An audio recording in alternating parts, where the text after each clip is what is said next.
Governor, I want to start with the border. You were very critical of the Biden administration for closing the Lukeville port of entry the way they did. So much so that you eventually called the National Guard up to help reopen that port. You were also one of 9 governors to sign a letter, I believe just yesterday, that is asking this administration to get tougher, both in terms of border security, but in terms of funding to try to bring about an end to this humanitarian crisis. What is the federal government, in your mind, doing wrong on this issue? And how do we get to a place where immigration reform can really be dealt with in a serious way? Yeah, that's a great question. And obviously, we need an act of Congress to really fix the ongoing issue, the steady influx of migrants that we're continuing to see that's leading to this humanitarian crisis that our communities are dealing with, and we're dealing with without a lot of support from the federal government, even though it is a federal issue. So what we've been asking for from day one is more resources for support for those organizations that are processing those migrants, but also just more resources for security at the border. What happened to the National Guard troops that you called up? Reopen the port? They were not able to directly help reopen the port because they weren't federalized. We had asked the president to issue orders, and he did not, and so they were under state orders. They worked with local, and they're continuing to work with local and state law enforcement on drug interdiction and other activities related to border security issues. Let's move to education, an issue that certainly promises to be a prominent one this legislative session. The fight over the ESA program and the accountability that you want to see. You have a plan, and I want you to kind of articulate that vision that you have. Sure. So it is so clear that this program is out of control and unsustainable in terms of the costs, not just resources for public education, but all of these other budget priorities that we have. And that was never the intent, that people could use taxpayer dollars for these luxury expenses. It's not doing anything to benefit kids' education. So we need to put some guardrails there, and I think that's a reasonable expectation that when I've given this address, every audience has applauded loudly at that part of the remarks. So it clearly has wide support. Reinstituting some of the eligibility requirements that existed before the universal expansion, like 100 days attendance at a public school before switching, would save taxpayer dollars, $250 million. And I think Arizonans deserve and expect this kind of transparency and accountability from those who are spending their taxpayer dollars. The Republican leadership, Speaker Toma, President Peterson, have said that anything in terms of reform to the ESA program is dead on arrival.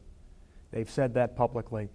Governor, how do you find common ground on this? Well, some of the changes we pushed for last year, like the additional reporting requirements, are what led to the numbers we have now that show some of the abuses in this system. And so we have more data at our disposal, and I think that's important. We know that these are costing a lot more money than was initially projected, and those are things that we need to address. And so if the leadership wants to continue to ignore that, I think they're doing so at their peril, and they're continuing to jeopardize funding for other priority issues in our state. I want to move to elections and election security, but also security for election workers and elections officials. Yeah. You were Secretary of State before you took this job. You know all about that, and you know all about how close elections are in this state. But noticeably, your state of the state and your state of the report today left elections out, left democracy out in this presidential year. I wonder why, and what do we need to do to ensure that election workers, election officials are safe and secure as they do their job? So yeah, that's a big priority for my administration, which is why we appropriated discretionary funds, not general fund, for some of these purposes, including election security additional training for county elections officials through some ARPA dollars and other discretionary dollars. It's why we convened the bipartisan election task force that came up with a slate of great recommendations that some of them are moving through the legislature as we speak. And I think the most critical issue that we need to address is the potential catastrophe that can happen if there's a presidential recount because of the increase or the lower threshold of a recount. Ensuring that Arizona's electoral votes will count, and that is being worked on as we speak. The legislature passed in 2022 the larger recount threshold. Mm-hmm. So there could be more recounts now. Yes. But that could present a thorny problem when it comes to certification dates, especially in this presidential election.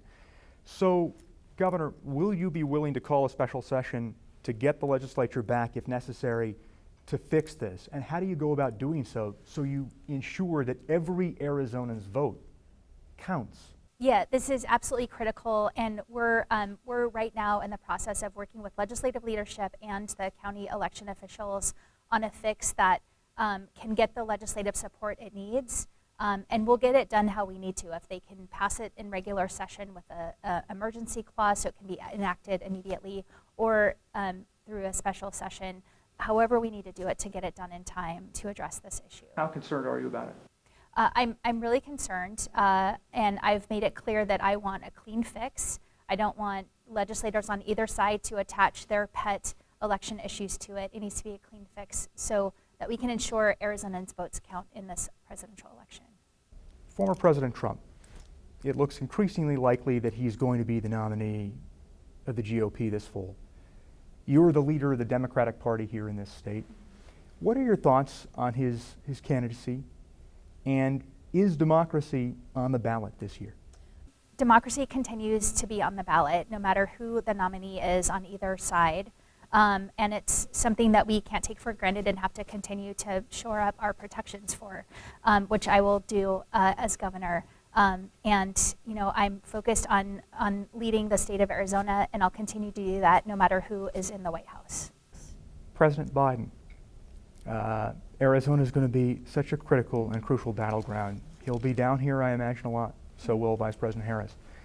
Will you campaign with the president for his reelection? I am focused on governing Arizona, and I'll continue to do that. And when things work out for us to work together, absolutely. I want to finish with two questions regarding abortion and the fight for the ballot measure. Mm-hmm. Arizonans for abortion access, collecting signatures right now. You have said that any further restrictions to abortion care, to abortion access won't happen on your watch. Mm-hmm. You have signed, to my knowledge, you have signed that, you signed that petition. Yep. How vital is it to get that question in front of voters this November to try and enshrine abortion rights and abortion access in the Arizona Constitution? I know that Arizonans are clamoring to have their say in this way, and I'm confident that if it's on the ballot, it will pass. It is a critical issue, and we're seeing stories both here in Arizona and across the country of how not just abortion care, but pregnancy care is compromised by these very restrictive laws. And we are right now one bad court decision away from a total ban, and it will cost women their lives. Bipartisanship and the opportunity to find common ground and work together. Mm-hmm. You say that we're bound as Arizonans by our love for this state. Mm-hmm. We have more in common than what divides us. But too often our politics right now we're too separate. Mm-hmm. We're too divisive. We're too, we're unable to somehow get to find consensus on a number of issues. As governor this year, with divided government, Republicans holding small majorities in both the House and the state Senate, what's the best way forward? I think when we can take an issue and get the partisanship out of it and focus on solving that issue, like we did last year with the bipartisan budget, like we did with getting Prop 400 on the ballot for Maricopa County, we can work together and get that done. And I think the agenda I laid out on the State of the State is a solid roadmap of where we can find bipartisan agreement on most of the issues.